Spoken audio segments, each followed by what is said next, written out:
গাজায় আমেরিকার অস্ত্র ব্যবহারের মাধ্যমে কিছু ক্ষেত্রে আন্তর্জাতিক আইন লঙ্ঘন করতে পারে ইসরায়েল। শুক্রবার কংগ্রেসে জমা দেয়া এক প্রতিবেদনে এই তথ্য উল্লেখ করেছে মার্কিন পররাষ্ট্র দপ্তর। এর মধ্য দিয়ে আবারও প্রকাশ্যে আসলো ইসরায়েলের সঙ্গে বাইডেন প্রশাসনের মতবিরোধ। এদিকে রাফায় ইসরায়েলি বাহিনীর ও হামাসের যোদ্ধাদের মধ্যে তুমুল লড়াই চলছে। রাফা ছেড়ে পালিয়েছেন লক্ষাধিক ফিলিস্তিনি। আরও জানাচ্ছেন শাওন মাহফুজ। গাজায় প্রাণহানি ঠেকাতে ইসরায়েলের প্রচেষ্টা ছিল অকার্যকর ও অপর্যাপ্ত। মানবিক সহায়তার ক্ষেত্রেও যথেষ্ট সদিচ্ছার অভাব ছিল দেশটির। শুক্রবার কংগ্রেসে জমা দেয়া এক প্রতিবেদনে এমন সমালোচনামূলক তথ্য উল্লেখ করেছে মার্কিন পররাষ্ট্র মন্ত্রণালয়। সেই সঙ্গে মার্কিনী অস্ত্র ব্যবহারের মাধ্যমে কিছু ক্ষেত্রে দেশটি আন্তর্জাতিক আইন লঙ্ঘন করে থাকতে পারে বলেও উল্লেখ করা হয় ওই প্রতিবেদনে। এর মধ্য দিয়ে আবারও প্রকাশ্যে এলো নেতানিয়াহু প্রশাসনের সঙ্গে বাইডেন প্রশাসনের মতবিরোধ। ৪৬ পৃষ্ঠার প্রতিবেদনে মার্কিন পররাষ্ট্র দপ্তর বলেছে, যেসব ঘটনায় আন্তর্জাতিক আইন লঙ্ঘনের অভিযোগ রয়েছে সেগুলো পুরোপুরি যাচাই করা হয়নি। তবে মার্কিন অস্ত্রের আইনি ব্যবহার মেনে চলার বিষয়ে ইসরায়েলের কাছ থেকে পাওয়া আশ্বাস ছিল বিশ্বাসযোগ্য এবং নির্ভরযোগ্য।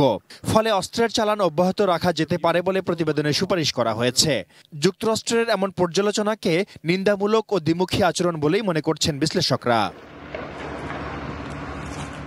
যুক্তরাষ্ট্রসহ আন্তর্জাতিক সম্প্রদায়ের উদ্বেগ উপেক্ষা করে রাফায় বড় ধরনের স্থলাভিযান শুরু করেছে ইসরায়েল। ট্যাঙ্ক দিয়ে রাফার পূর্বাঞ্চল ঘিরে ফেলেছে সেনারা।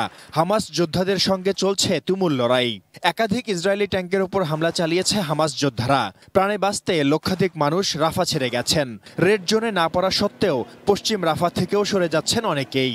শহরের বাইরে তাঁবু টানিয়ে আশ্রয় নিচ্ছেন তারা। খাদ্য ও পানির সংকটের মধ্যে এ যেন মরার ওপর খাড়ার ঘা হয়ে দেখা দিয়েছে। এদিকে রাফা থেকে ইসরায়েলি সেনা প্রত্যাহারের নির্দেশ দিতে আন্তর্জাতিক বিচার আদালতের প্রতি আহ্বান জানিয়েছে দক্ষিণ আফ্রিকা। পাশাপাশি যুদ্ধাপরাধের দায়ে বেনিয়ামিন নেতানিয়াহুর বিরুদ্ধে গ্রেপ্তারি পরোয়ানা জারির আহ্বান জানিয়েছে কলম্বিয়া। রাফায় অভিযান বন্ধ করে যুদ্ধবিরতি কার্যকরের উদ্যোগ নিতে ইসরায়েলের প্রতি আহ্বান ফ্রান্সের।